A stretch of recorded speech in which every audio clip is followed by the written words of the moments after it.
Vira e mexe, nos posts que eu coloco do João, das atividades, eu acabo comentando ou enfatizando sobre as funções executivas. Mas não explico muito bem sobre o que é, enfim. E eu queria, na verdade, enfatizar um pouquinho sobre um aspecto das funções executivas, que é a questão da volição, do engajamento, né? Que é algo que está muito relacionado a essa ideia de permitir um pouco mais que a criança explore, se envolva nas atividades do dia a dia. Então, eu vou tentar organizar um pouco esse pensamento. As funções executivas, elas são habilidades cognitivas, na verdade, é um conceito guarda-chuva, né, que engloba diversas habilidades cognitivas, mas que, em conjunto, essas habilidades cognitivas, elas são responsáveis por regular nosso comportamento e direcionar nosso comportamento para metas. Então, desde metas muito específicas, né, até metas mais complexas, né? Então, por exemplo, né? Um exemplo do João, já que estamos sempre em torno dele nesse Instagram. Às vezes eu falo assim, João, tem xixi aí, né? Na fraldinha.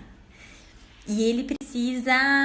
Aí eu peço assim, vamos pegar então a fraldinha pra gente trocar? E aí eu tenho na nossa sala já tem um armário lá no rack, uma porta do rack que tem a fralda, a pomada e o lencinho umedecido. E ele já sabe, eu falo, então pega lá pra mim, por favor, né? Agora ele já fez isso diversas vezes, mas a princípio, nas primeiras vezes, especialmente, mesmo depois de automatizado, ele ainda tem que pensar um pouquinho, né? Mas com tudo que é muito consciente, a gente tem que planejar a ação, a gente está demandando bastante de funções executivas. Então, ele tem que lembrar onde é esse armário, direcionar até ele, saber quais itens ele tem que pegar. Por exemplo, às vezes eu não dou mais a instrução, porque ele já sabe os itens que a gente precisa, né? E é até engraçado, porque às vezes eu não peço a pomada, por exemplo, eu só peço a fralda. Mas ele já pensou, para trocar a fralda eu preciso de pomada, preciso de lencinho e preciso de fralda. E aí hoje, por exemplo, de manhã ele falou assim, não tem lencinho. Tinha acabado o lencinho, eu não tinha pedido lencinho, né? Então, ele precisa organizar o comportamento de ir até o armário, saber quais itens ele precisa pegar e voltar. Então, aparentemente é um comportamento muito simples, né? Mas envolve diversas subhabilidades aí, né?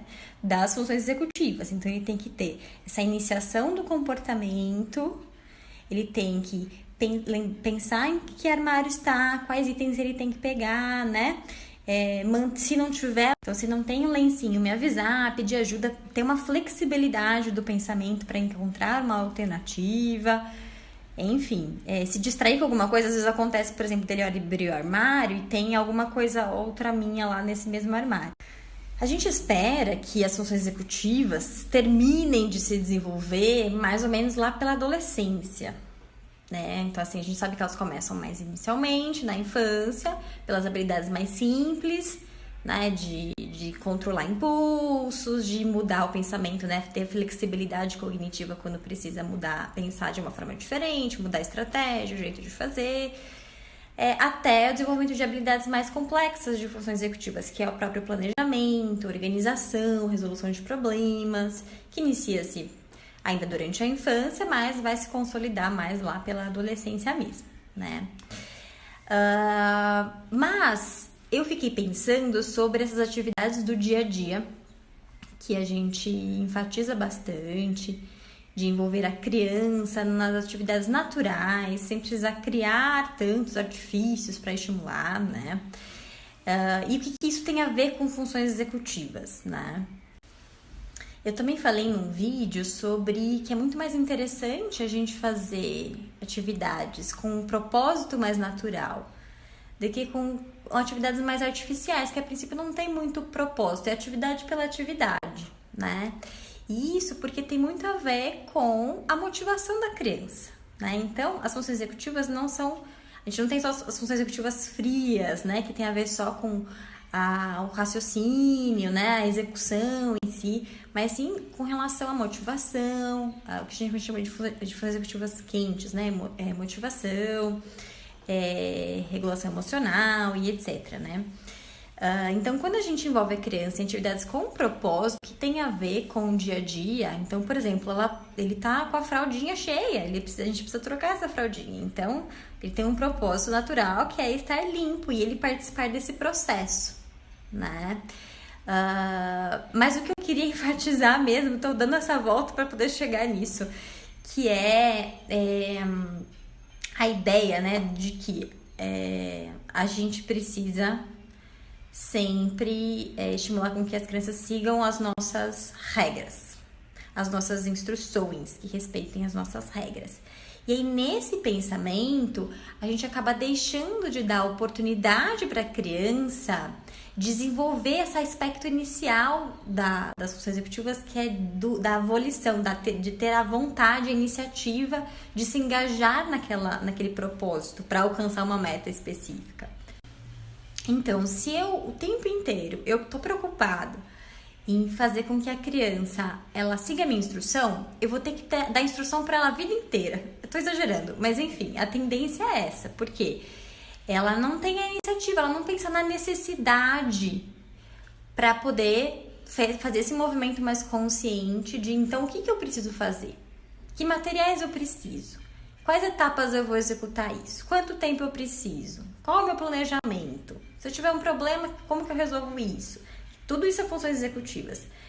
Mas tem esse aspecto inicial, né? Aí depois a gente se queixa daquele adolescente que a gente tem que mandar fazer tudo, que não tem iniciativa, que se a gente dá instrução não executa, porque a gente não tá dando oportunidade de desenvolver esse aspecto inicial da iniciativa, da volição, que a gente precisa para poder engajar o restante das habilidades relacionadas às funções executivas.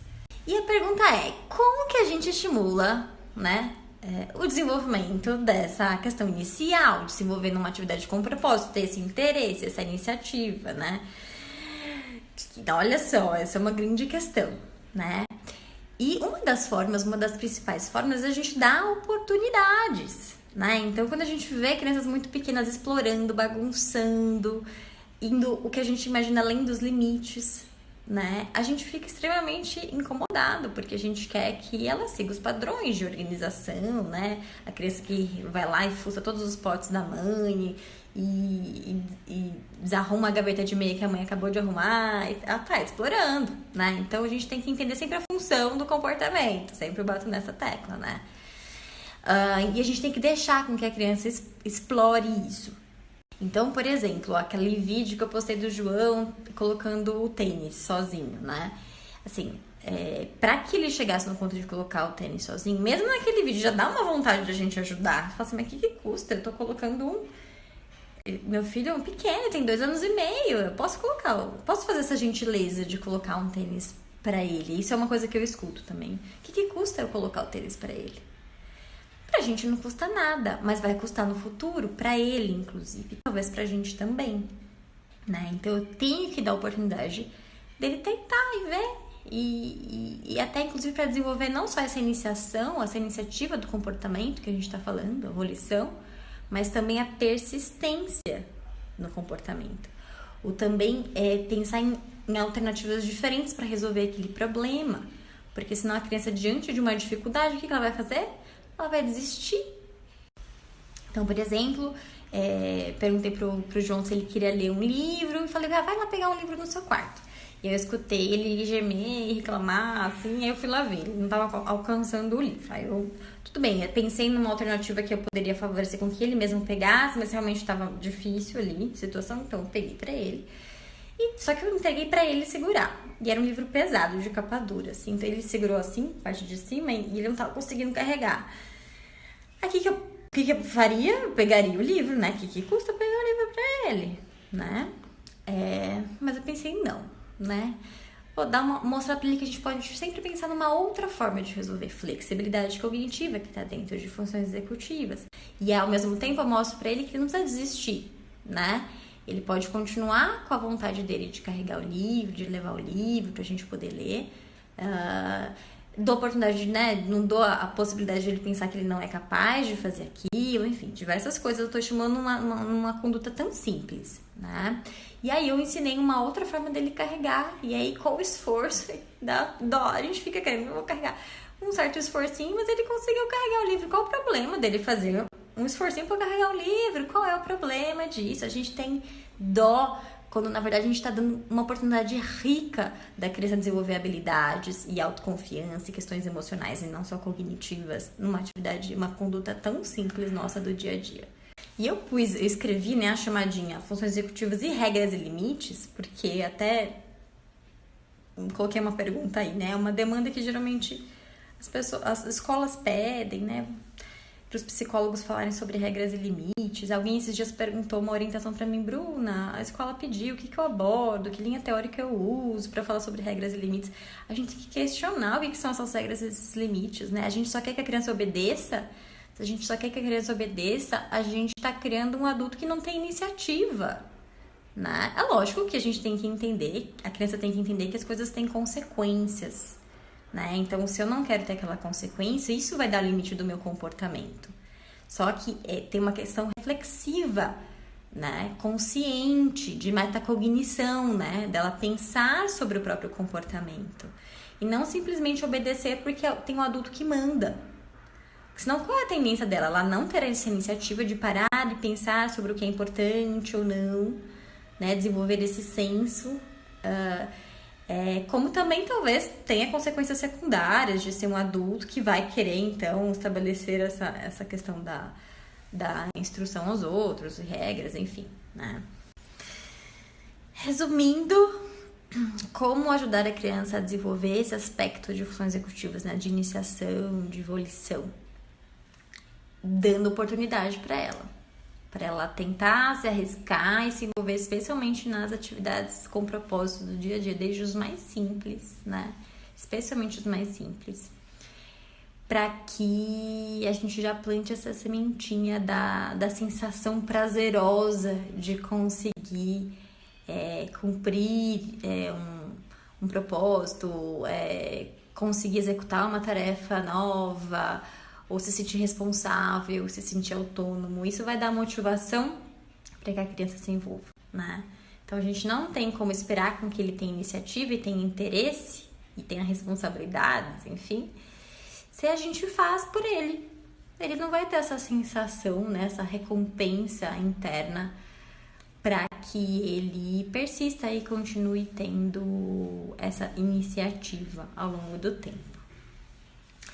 Não sei se foi muito clara, se eu dei muita volta, então se vocês puderem dar, manda pra mim falando o que vocês entenderam do que eu falei, do que eu tentei dizer hoje, vai ajudar também, e aí eu vou repostando aqui, que ajuda também todo mundo a pensar, tá bom?